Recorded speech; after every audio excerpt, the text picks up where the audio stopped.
The Tampa Bay Buccaneers and Tom Brady are going to Super Bowl 55. The Bucs are just 3 days away from the first ever hometown Super Bowl. Tampa is preparing, the Bucs are preparing, and the fans are preparing for a huge celebration on Sunday. We're here to predict what may happen, prepare for what may happen, and then respond if something were to happen. Tonight on our special Tampa Bay's Big Game, we go through the city's moves to keep you safe, the journey of one Bucs star that almost forced him to leave the team, and how officials plan to make the weekend's halftime show one of the best ever. It's such an experience. I love Tampa. Good evening and welcome to our ABC Action News special, Tampa Bay's Big Game. I'm Wendy Ryan. And I'm Jamison Euler. We have special coverage across Tampa looking into all aspects of our hometown Super Bowl. We have team coverage live this half hour. We're going to start with Michael Paluska. Michael, you were given an inside look at how the FBI is tracking possible threats in real time. Jamison, you know, there is a lot of ground to cover here in Tampa with these events spread out across the area. That's why there are more than 300 FBI special agents and analysts on the ground working to make sure that we are safe. They're monitoring information online, and they're also out monitoring the streets. Let's take you inside that FBI Intelligence Operations Center that we got the video from earlier today. They're showing us our city in that center broken up into multiple zones where FBI teams will look at surveillance cameras, follow up on possible threats, and they'll keep an eye on anything suspicious in the public. Now, Tampa PD, they are the lead agency for security, but if something were to happen, it is most likely that the information collected inside this room would be crucial to protecting the public. We're collecting intel. We have collectors out in the field working with our partners, their eyes and ears, the law enforcement eyes and ears. They'll push it back into us. We'll take that information, we'll run it through the multiple databases we have with all those agencies that are here, and then we'll push back out to our partners. Hey, here's what we learned about a threat. Here's what we learned about a specific person. Here's what we should be thinking about or on the lookout. And at this point, there are no known threats for this Super Bowl event, but of course, law enforcement can't be everywhere. That's why they're asking for the public's help. Of course, their campaign, their motto is if you see something suspicious in public, say something. We're live here in Tampa tonight. Michael Paluska, ABC Action News. Michael, thank you. And this summer, the thought of a delayed, shortened, or even canceled NFL season wasn't that crazy, and some players chose to opt out of the season for safety reasons. That's right, and our Kevin Lewis caught up with one offensive lineman who voiced concerns in the off-season, but now he's happy he and his teammates played a full schedule. Hi, Kevin. Good evening, Wendy. Well, six-year pro Donovan Smith raised some questions about COVID-19 safety protocols before the start of training camp. Now, multiple reports had him on the verge of opting out. He said that wasn't the case. Today, the Bucs left tackle told me he just wanted to make sure that everything was set up properly so there wouldn't be major setbacks once the season got underway. Smith said it was all about personal responsibility and everyone in the organization buying into being safe. Obviously, if, we didn't lock in and understand what's at stake, we obviously would be dealing with a lot of COVID issues. So you kind of got to pat the guys on their back for staying true and focusing on, what's at hand. And, that's the season. So, each week we had two opponents, COVID and whoever we were playing. Smith said the offensive line's been improving all season, and he feels like they're playing some of their best football at the right time. They've only given up one sack in each of the last two games, and you don't have to be a football expert to know that putting Tom Brady in a vertical position most of the time is beneficial to the Buccaneers offense. Outside Raymond James Stadium, I'm Kevin Lewis, ABC Action News. Kevin, thank you. Meanwhile, COVID-19 precautions mean this year's Super Bowl halftime show will have a different look. Today, The Weeknd talked about its plans for Super Bowl Sunday, and our Eric Waxler joining us live with what he's saying. Eric?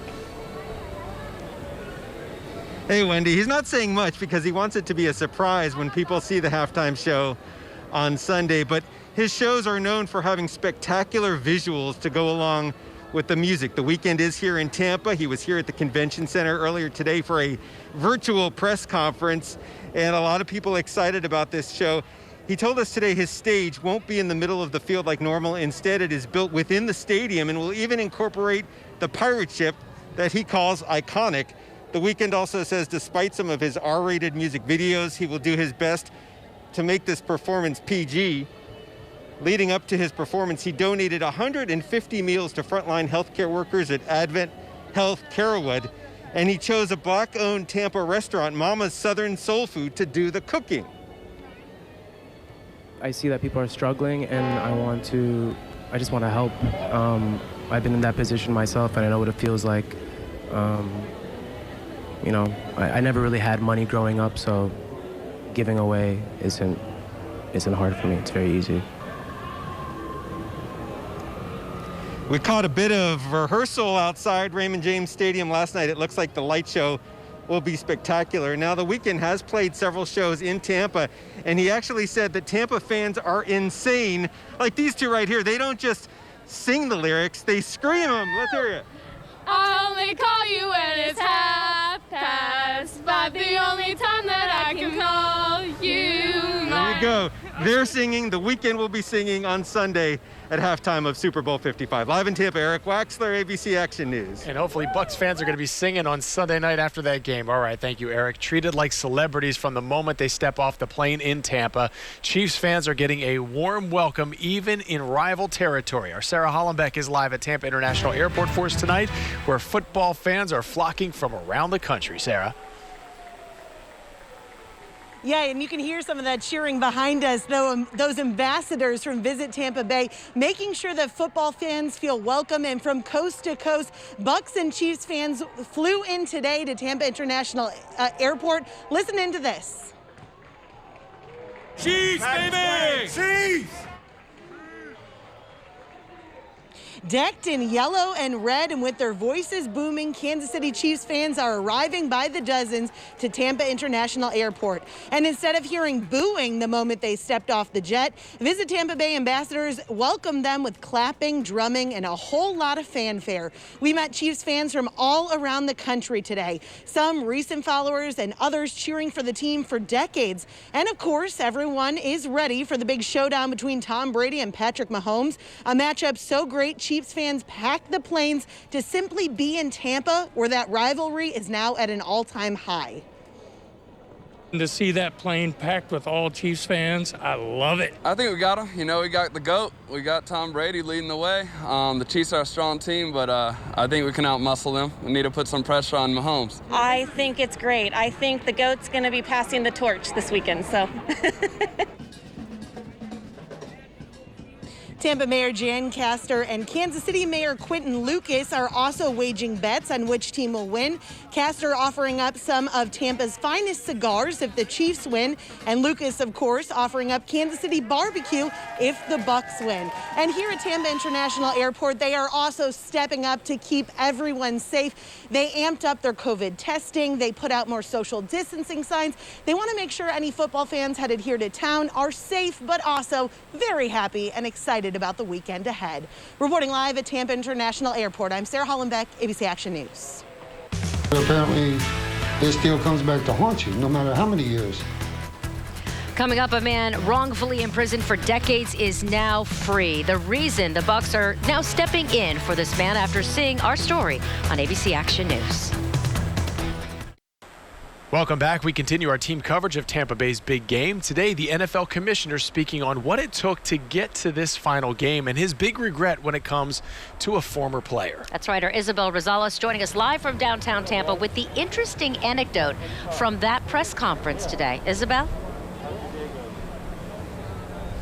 Yeah, Wendy Jamison, just 3 days out to the big game, Commissioner Roger Goodell says that the league understands this is not a normal Super Bowl, and that might mean that Tampa sees another Super Bowl sooner rather than later. And that's not all that he spoke about. He commented on his long-due recognition of Colin Kaepernick by name. Kaepernick, the former 49ers quarterback, received a wave of praise and criticism when he first knelt to shine a light on social justice, police brutality, and racism. Today, Goodell praised him and said Kaepernick deserves appreciation. Also, that he wished he had listened to Kaepernick and others when they first brought these issues to light years ago. Meanwhile, on the topic of the Super Bowl making a return to Tampa, he said this. We recognize that it may not be the full extent of economic benefit. You know, they never wavered about moving forward with this game, and they've never looked forward and said, you know, we want to have a game in return. Those are the kind of people who make this world special, and I think the NFL will recognize that going forward. And when it comes to moving forward on diversity, Goodell also said he's not satisfied with only having 2 minorities hired for 7 head coach openings. He says the leagues need to put diversity as a priority there, and that NFL will look into tweaking the rules and hiring coaches as a way to ensure that. Live in Tampa, I'm Isabel Rosales, ABC Action News. Isabel, thank you. Meanwhile, the Tampa Bay Buccaneers do a whole lot of good in our community. And when they came across an article our Heather Lee wrote about a man who spent 37 years on death row for a crime that he did not commit, they knew they just had to help. Robert Dubois is still working through the learning curves. I thought for a while Siri was working for the toll people.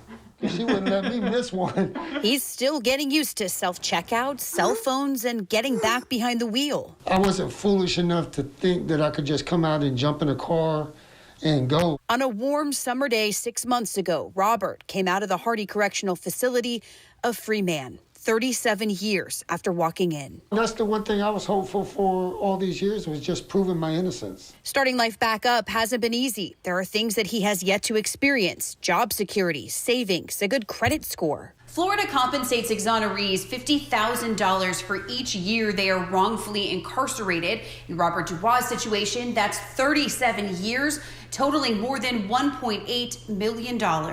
Yeah, I mean, so the headline is Tampa man exonerated for murder after 37 years, likely won't receive compensation due to Florida law. An article I wrote in September detailing why Robert didn't qualify for his compensation fell into the hands of Bucs guard Ali Marpet. Again, I'm not 100% sure. I don't know if it's a notification. I was just kind of scrolling, but obviously the headline being very eye-popping and just you feel that. From there, Marpet shared the article with fellow teammates like Donovan Smith, and they decided Robert would be a focus for the team's social justice initiative. You can't replace 37 years, at all, let alone being on death row. Put it this way, between them and Project Innocence, my truck is sitting outside. Paid off? Yes. He's such a positive guy. I mean, for someone who's been through so much, to have that sort of disposition, it's unbelievable. And it gives us so much perspective. State Representative Andrew Learned has filed a bill that would grant Robert the money he is owed if passed. It would also require the state to formally apologize for its mistake. In this case, this is a very clear-cut, easy example of a state that just wronged somebody. The Innocence Project is also fighting to get a bill passed that would rid the law of the clean hands bar, which keeps someone from getting compensation because of a previous conviction. Now, hopefully in the future, the law changes where, if you had an offense, you're still entitled to compensation. That just doesn't make sense to me. For now, Robert is getting the gift of kindness, something he admits he's not used to. They invited me to the Super Bowl. They did? Yes. Yeah, you going? Of course. The growth of several new friendships just getting started. Ever since then, it's just been like a growing relationship between us. And, Robert's a great man. Heather Lee, ABC Action News. What a great story. Thanks, Heather. Tampa is truly the city of champions, looking back at a wonderful sports year here in the Bay Area. And now the other players who are rooting for the Buccaneers. Hey everybody, I'm Sarah Finney with a reminder about some of the road closures that we are seeing all across Tampa because of the Super Bowl. Watch for a partial closure on Franklin near the Convention Center from Channelside down to Knights Run on Harbor Island. Also, Water Street is partially closed from Franklin to the Tampa Bay History Center, and expect smaller closures on Florida as well as Morgan. Moving a little bit farther north to the Super Bowl experience at Julian B. Lane. North Boulevard is shut down from Maine to Cypress. That means Armenia as well as Howard are some options for you. Also seeing some shutdowns on Laurel and Gasparilla Plaza. These are lasting until February 10th over the 11th. Hey, nightly parking restrictions in place now in Ybor City, so no on-street parking on 7th from North 15th to the 21st, and there are also some road closures near 7th, so watch out for that at nighttime. The big closures begin on Saturday, with Heim shutting down at noon from MLK down to Columbus, and Dale Mabry shutting down at 5 p.m. From MLK to Columbus as well.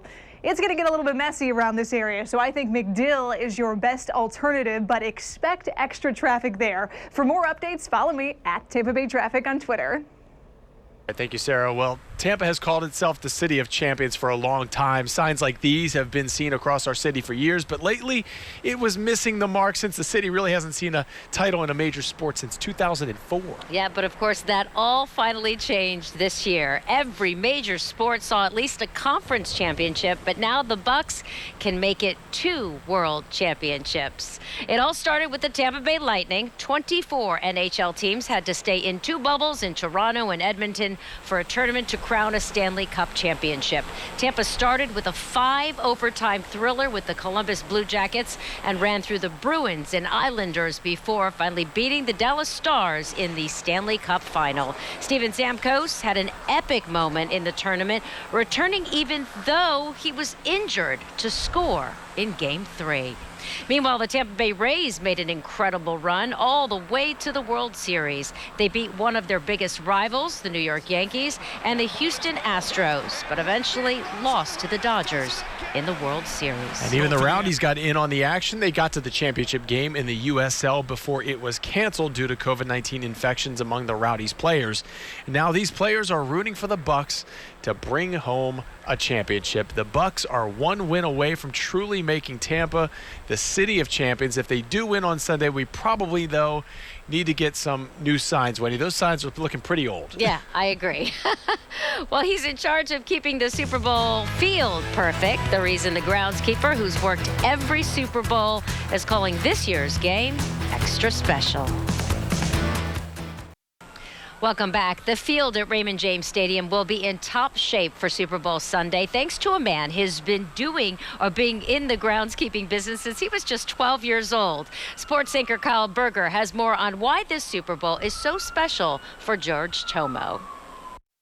George Toma turned 92 years old this week. The legendary groundskeeper has worked every Super Bowl and was not going to miss this one. For him, it's all about hard work. 55 years ago, football fields were a lot simpler to manage and less complicated to manicure. We would only spend, say, $750 to $1,000 for a Super Bowl on the grass. Today we're spending $800,000 for the Super Bowl just for the playing field. Toma's reputation for immaculate fields grew over decades. His philosophy? The best insurance for any athlete, from the preschool children all the way up to the professional, the cheapest insurance is a safe playing field. The first thing Toma and his crew did at Raymond James Stadium was re-sod the field. And it's grown in Georgia, put plastic down, then we cut sod, Bermuda sod 419, about that thick. As we get closer to game day, the grass and paint get some damage. Because we have rehearsals now for halftime show. Not that Toma is complaining, he takes time out to get to know the halftime entertainment. Over the years, he's made some good friends. So I talked to Paul McCartney, he looks me up, I look him up. But it's Lady Gaga that's given Toma a million reasons to be his favorite. And I say Lady Gaga was one of the best I've seen. She didn't have no entourage and all buddy around her. She came down or walked the field. She talked to me, talked to the ground crew. In Tampa, Kyle Berger, ABC Action News. And thank you so much for joining us for tonight's Tampa Bay Buccaneers special. We'll be back here tomorrow night at 7 p.m. right here on your ABC Action News station. And we'll see you back here at 11.